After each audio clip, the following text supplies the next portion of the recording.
Did you know that there is an incredibly simple but effective navigation technique that many of us have used time and time again away from the bushcraft world, but that is unfortunately forgotten about when it comes to bushcrafting with something like this? If you want to find out what that incredibly simple but effective technique is, keep watching. Hi folks, I'm Craig Taylor, and as always, a huge thanks for joining me here on my YouTube channel, the Bushcraft Padawan. This incredibly simple but effective technique that I've been teasing you with is simply known as collecting features. Let's forget about navigating with a map for a moment. Let's think about when we're driving a car or when we've been a passenger in a car. We'll often pull over to the side of the road and ask somebody in the local area if they know how to get to X, Y or Z. The responses we get back will vary, but they'll be broadly along the lines of, yeah, no worries mate, what you need to do is carry on this road, go downhill. The road will bend to the left, and just after it's bent to the left, there'll be a large church on your right hand side. Just after that church is a small village pond, and just after that pond is a right hand turn. You need to turn right down there and then you'll be at XYZ. We've probably all been in a situation where we've received directions like that from somebody, or we've even given directions like that to somebody. Let's just have a think about the information that they've given us and the order that they've given us it in. What do we know? We're going to carry straight on, so we're pointing in the right direction. The road is going to bend downhill, so we're going to lose some height. Then it's going to bend round to the left. On the right hand side, we're going to see a man-made feature, a church. Just after that, there's going to be a natural feature, a village pond. Just after that, there's going to be a right hand turn and we're going to turn in there. So we've now got a list of things to look for, whether it's a man-made feature, a natural feature, the terrain of the land, the way that it bends or the way that it loses height. We've got a list of features to look out for, and we've got an order in which we can expect to see them. If we don't see them, or we don't see them in that order, we often start to think, have I taken the wrong turn? Did I remember their instructions correctly? Was the person that gave me these directions winding me up? Now let's bring this back to navigating with a map and a compass.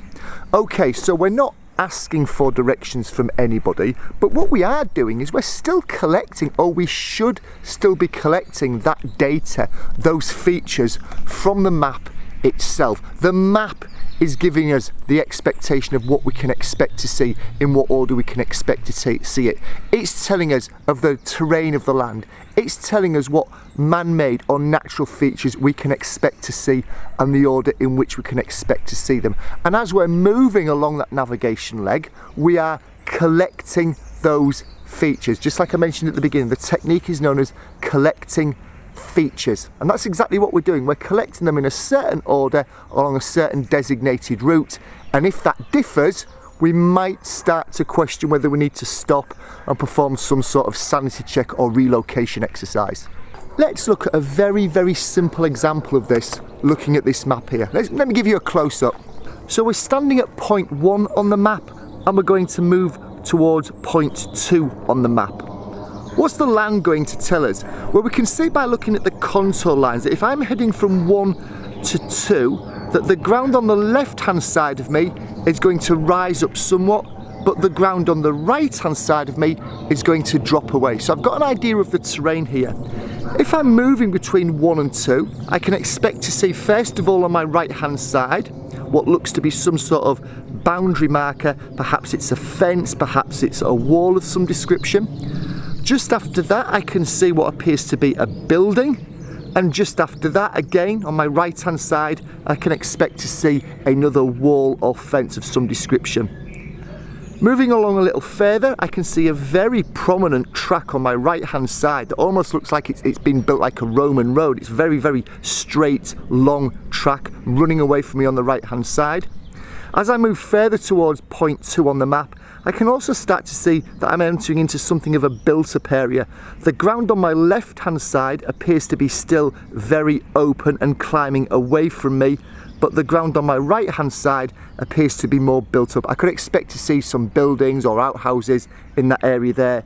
And then finally, I arrive at my destination, which is a road track or bridleway junction. So I've now got this list of features. I know that the ground is rising on my left, but it's falling on my right. I know that I can expect to see a lot of features on my right hand side.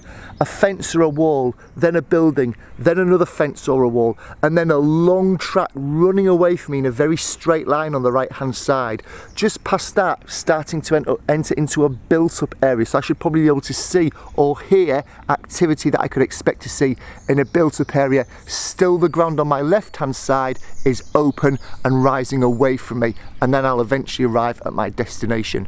If I were to not see those things or not see them in that order, I could perhaps slow down and just sanity check that the route that I am following is the correct route. And I can do all of this pretty much without looking at the map, because mentally I have built up this image of what I'm going to see, where I'm going to see it, and in what order I'm going to see it. I am collecting features. There we have it, folks. A really, really simple tip. A little bit of homework for you. I haven't thrown any homework into a video for some time. If you've got a map of your local area, and by local I mean almost on your doorstep, just plot a route, a couple of 100 meters, maybe a kilometer. Just plot a route between 2 points, even if it's in a village or your town area, and just look at it and figure out what you should expect to see between point 1 and point 2. In what order do you expect to see them? Where will they be in reference to the direction that you're facing? Will they be in front of you, or to be the left of you, to the right of you? What will the ground be doing? Just build up that mental story of the features and the order you expect to see them and where you expect to see them.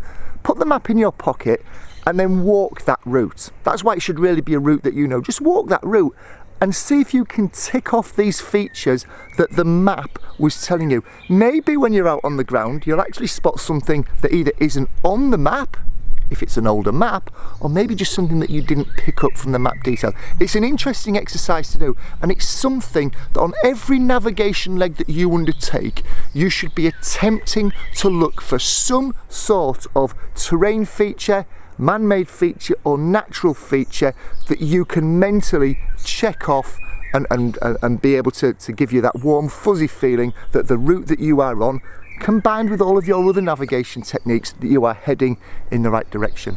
Hope you've enjoyed this video, folks. If you did, give it a thumbs up. If you're a subscriber, why not share it or comment on it? If you're not a subscriber, still share it and comment on it, but why not click on that red button in the bottom right hand corner of your screen, and you won't miss out on any, hopefully, useful videos like this in the future. Thanks as always for watching, folks, and I'll see you out again very soon. Cheers.